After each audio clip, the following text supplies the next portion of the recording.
Hey everyone, welcome back. It's another video. I just got back from Melbourne yesterday. Believe it or not, my first ever trip down to woke Melbourne. I never thought that I would actually go down there, but there's a reason why I went, and I hopefully can share with you all soon as to the reason why I went. I have not stopped smiling since. Let's just say that. Okay, so the reason why you guys are only getting one video a day of not that relevant kind of content is that very reason. It was a 3 day trip, and I happened to really enjoy myself. So it was also good to get offline for that 3 day period and just focus. And it was a fantastic time. But we're back, ladies and gentlemen. Today we're going to be talking about a Aussie female comedian. I've made a video about her before, but she just continues to keep getting cancelled by trans activists.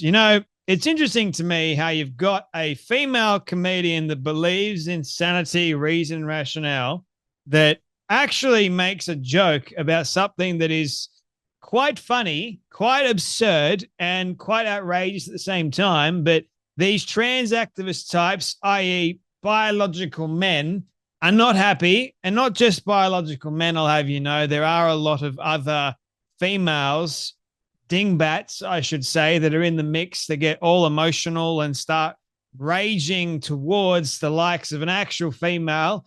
And it's interesting, at the same instance, they don't like being offended.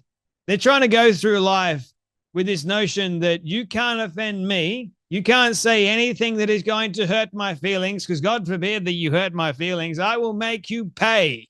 I will cancel you. And that is what is happening to this female comedian in Australia for apparently mocking gender ideology. I don't think she was mocking gender ideology. I think she was just stating an actual fact. But nevertheless, the moment society starts going after the comedians, we're in a world of trouble, especially if that comedian happens to be a female making a joke about the most ridiculous ideology on the face of the earth at the moment, that being the transgender ideology. But that's what these trans crazy people decide to do. They gang up on individuals that speak about the truth, because you know why? You can't make a joke about something that is actually truthful. You're not a man or you're not a woman if you choose to identify as one. If you're doing the opposite of what you actually are, it doesn't work like that. And as the great Ricky Gervais oftentimes says, and the video gets shared so many times over on social media, and I love seeing it, who are you to think you can walk around in life not being offended? I hate to break it to you, but you're going to be offended. That's just life. You know what you do with that offense? You build a bridge, you get over it, and you move on with your life. It's okay. Life is not going to end because you got offended. It only will end if you decide for it to end because you are so weak-minded over the fact that someone decided to make a joke. And the problem with that I have in society these days is we've got a very, very fragile group of politicians that go, you know what, instead of actually helping young people or giving them the tools and strategies to actually navigate these sort of muddy and murky waters like I had to growing up, and it was a tough thing for me to do, but I got there eventually. No, the government's just going to go, our solution to the ever-growing problem is to ban it from kids under the age of 16. But you know what we're going to do with that? We're also going to bring in these self-ID laws that we've been wanting to bring in for such a long time. And what better way to do it than ban kids on 16 of social media to make it sound, fancy, and we've got your kids on our hearts and on our minds. How ridiculous is that? I'll be making another video about that very, very soon, because it also ties into the transgender nonsense that we're talking about right now. But anyway, I thought this part of the story was absolutely brilliant. So her name is Biddy O'Loughlin. If you weren't sure who she is, she's a daughter of Australian comedian Fiona O'Loughlin. She's been cancelled many, many times from the program of the Cranker comedy show on October 15th at the Crown and Anchor Hotel in Adelaide. Now, she was cancelled after a complaint was made by a pub staff member. One person made a complaint, and that was enough to cancel her. Went nuts, right? About her jokes referring to gender identity ideology.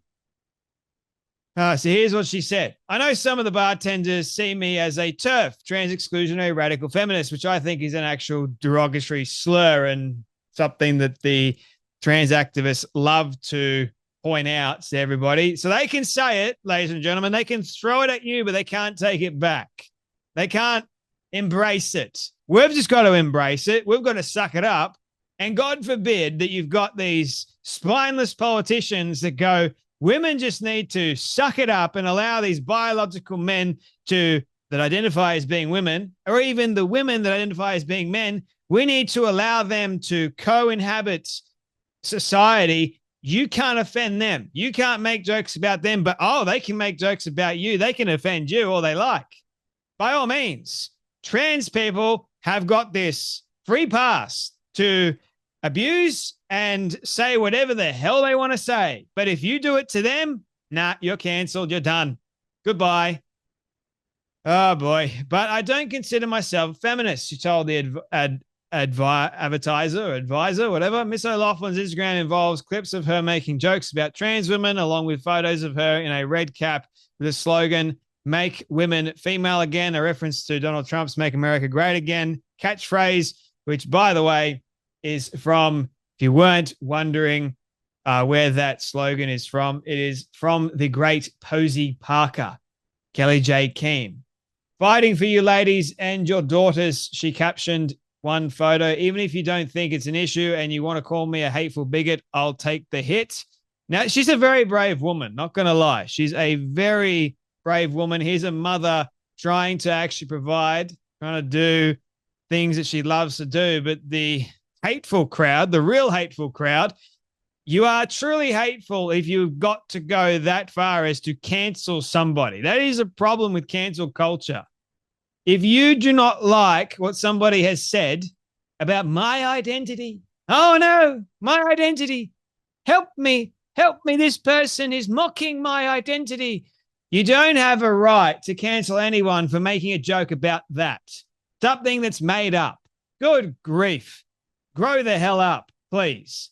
But anyway, this lady is doing the very best she can despite the circumstances she's been under at the moment. The road to hell is paved with good intentions. Men are not women.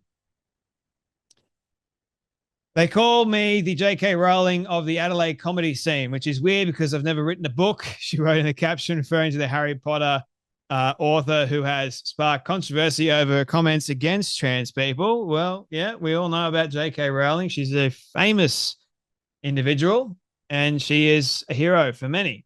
Miss O'Loughlin also recently shared a clip from one of her stand-up gigs where she responded to a heckler, "I don't think trans women are women. I think they are P word." Another word for cats. "I saw a trans comedian once, and he was so bad that I thought for a second he might actually be female inside." The comedian stressed her jokes weren't all trans related, but added her views had cost her friends in her personal and professional life. "I used to go along with it, but the ramifications of bowing out are not worth it," she told the publications. So that's the thing, right? Like, you are this comedian trying to make a name for yourself. I mean, your mother already has, but nevertheless, you're trying to make your own way in life. But yet you've got these emotionally deranged dingbats that's trying to put a stop to it. How low do you have to go and be? Now, comedian Isaac Butterfield, who is an Australian icon and treasure for many people, and I love watching his stuff. I think he's quite funny. He's great. And he's quite, crude and straightforward. And I appreciate that sort of humor. It is very much like my own. And look, he was blackmailed recently, or somewhat blackmailed, by the venue that he wanted to have Biddy O'Loughlin perform like headline or basically open the venue for him. And they cancelled on him, saying that there were going to be trans people that had sent many emails to the venue saying they're going to protest. You know what I would have done? I would have been like, screw them. Now they wanted to pay like $8,000. He had to pay like $8,000, and Isaac said himself that he doesn't respect Biddy $8,000 worth to allow that to actually transpire, which is honestly insane, right? Really insane. If I was a venue owner, I'd just be like, well, they can get fucked. If you ask me, go away. I don't care. I really do not care. If they want to protest, you know what I'm going to do? I'm going to show up. I'm going to get all my mates and go, back the hell off. Yeah. And all my fans, if they're at the venue, back the hell off. Now, I know these people are quite violent and quite aggressive. That's why you got police, right? You ask police to do their job. That's what they're paid for. If people are disturbing the peace, i.e. the transgender people, then yeah, the police should do something about it, right? I know we don't kind of live in that sort of world, but anyway. So here is the best part in the entire story, and I know it took a while to get to it, but believe me, it's worth it. Isaac decided to go, stuff you venue. We're going to go to a different venue, the same hometown that decided to cancel Biddy O'Loughlin. That's where Isaac went, sold it out. Biddy decided to open it up, and it was an actual hit. Imagine that, right? Being cancelled from another town because trans activists wanted to protest you. So you decide to go to the actual hometown that started the cancellation to begin with, and you end up performing there. Screw you. Big time. It's like a big F you. You're done. I don't care what you do to me. I can take the hits and up yours, as it were, to the trans activists that tried to cancel Biddy O'Loughlin. Well done, Biddy. So I thought I'd give you a little bit more praise and airtime over on my show. I think what you're doing is fantastic. Keep up the amazing work. Make women female again. That's enough from me. You guys take care. Be blessed, and I'll see you all in the next video.